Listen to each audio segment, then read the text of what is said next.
চাওক flop show' বুলি তেখেতে ক'ব পাৰে, কাৰণ তেখেতৰ ক'বলগীয়া উত্তৰ নাই। মই আকৌ প্ৰশ্ন সুধিছোঁ, তেখেতৰ ল'ৰা ছোৱালীকেইটাৰ ধৰ্ম কিয় বদলাই দিলে?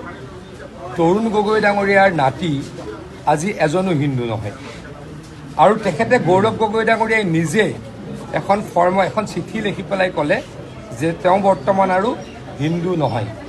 গতিকে এটা পৰিয়ালৰ 4জন সদস্য থাকে, তাৰ 3গৰাকী বিদেশী হয়, 3গৰাকী হিন্দু নহয়, এগৰাকী হিন্দু আৰু এগৰাকী ভাৰতীয়, মানে তেখেত নিজৰ পৰিয়ালত সংখ্যালঘু।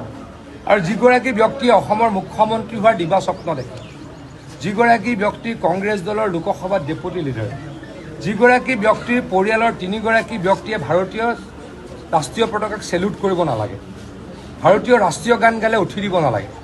আমি ভাৰতীয়সকলে কি কৰোঁ, য'তেই আমি নুশুনো, যদি জনগণ মন অধিনায়ক ক'ৰবাত গাই আছে, আমি বহি থাকিলে দৌৰা ধাপৰা কৰি থিয় হৈ দিওঁ, আৰু ৰাষ্ট্ৰীয় পতাকা দেখিলে আমি চেলুট কৰোঁ। বিদেশী এজনে চেলুট কৰিব নালাগে, বিদেশী এজনে ৰাষ্ট্ৰগান গালে উঠি দিব নালাগে। গৌৰৱ গগৈ ডাঙৰীয়াই যদি কেতিয়াবা এই ৰাষ্ট্ৰীয় পতাকা চেলুট কৰে, তেখেতৰ পৰিয়ালৰ এজনেও চেলুট কৰিবলৈ বাধ্য নহয়। আৰু ৰাষ্ট্ৰগান গালে গৌৰৱ গগৈ ডাঙৰীয়াৰ পৰিয়ালৰ এজনো ব্যক্তিয়েও থিয় হ'বলৈ বাধ্য নহয়। এয়া অত্যন্ত দুখজনক ঘটনা, অত্যন্ত দুখজনক ঘটনা। যদি তৰুণ গগৈ ডাঙৰীয়া জীয়াই থাকিলে হয়, অত্যন্ত দুখ পালে হয়।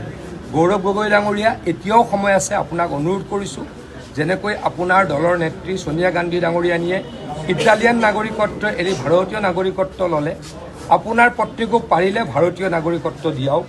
ল'ৰা ছোৱালীকেইটাক পুনৰ হিন্দু ধৰ্মলৈকে লৈ আহক, কাৰণ আপোনাৰ ল'ৰাটোৰ পাছপৰ্টত লেখা আছিলে আগৰখন পাছপৰ্টত হিন্দু বুলি, দ্বিতীয়খন পাছপৰ্টত লেখা আছে ব্লেংক, মানে তেওঁ বৰ্তমান হিন্দু নহয়। ছোৱালীগৰাকীৰ পাছপৰ্টত স্পষ্টকৈ লেখা আছে খ্ৰীষ্টিয়ানিটি। গতিকে মই আপোনাক অনুৰোধ কৰিছোঁ, ভাৰতীয় পৰম্পৰাক আপুনি সন্মান কৰক, অসমীয়া পৰম্পৰাক সন্মান কৰক, আহোম পৰম্পৰাক আপুনি সন্মান কৰক। আপোনাৰ ল'ৰা ছোৱালীকেইটাক পাৰিলে হিন্দু ধৰ্মলৈকে লৈ আহক বা আহোম পৰম্পৰালৈকে লৈ আহক, মই আপোনাক অনুৰোধ কৰিছোঁ। আৰু কিহৰ তাৰণাত আপোনাৰ পত্নীয়ে ভাৰতত চাকৰি কৰোঁতেও পাকিস্তানৰ পৰা দৰমহা লৈ আছিলে, আৰু ইমান কি পাকিস্তানত কৰিবলগীয়া কাম আছিলে, বাৰ গৈছিল, 9 বাৰ 10 বাৰ গৈছিলে। আনকি তেওঁ যেতিয়া লিড ইণ্ডিয়া লিড পাকিস্তান এৰিলে, নতুন এটা সংস্থাত কাম কৰিলে, তাৰ পাছতো 3 বাৰ গৈছে।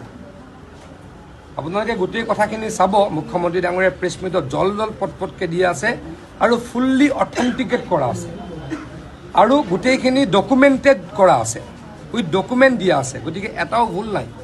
মই আকৌ কৈছোঁ, কিহৰ তাৰণাত আপুনি 10 দিন গৈ পাকিস্তানত আছিল? কিহৰ তাৰণাত আপোনাৰ পত্নীয়ে বাৰে পাকিস্তানলৈকে গৈ আছিল? কিহৰ তাৰণাত ভাৰতত চাকৰি কৰিও আপোনাৰ পত্নীয়ে পাকিস্তানৰ পৰা দৰমহা লৈ আছিল?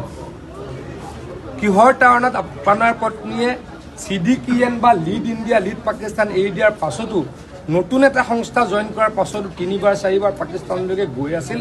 এই কথাকেইটাৰ উত্তৰ দিব লাগিব আপুনি। কিয় আপুনি 2014 চনৰ আপোনাৰ ইলেকশ্যন এফিডেভিটত আপোনাৰ পত্নীৰ পাকিস্তানস্থ বেংক একাউণ্টৰ ডিটেইলছ কিয় দিয়া নাছিল? এই উত্তৰ আপুনি দিব লাগিব।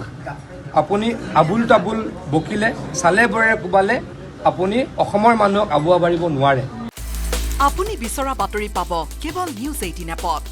নিউজ 18 এপ ডাউনলোড কৰিবলৈ স্কেন কৰক এই QR কোড। গুগল প্লে ষ্টৰতো পাব এই নিউজ 18 এপ।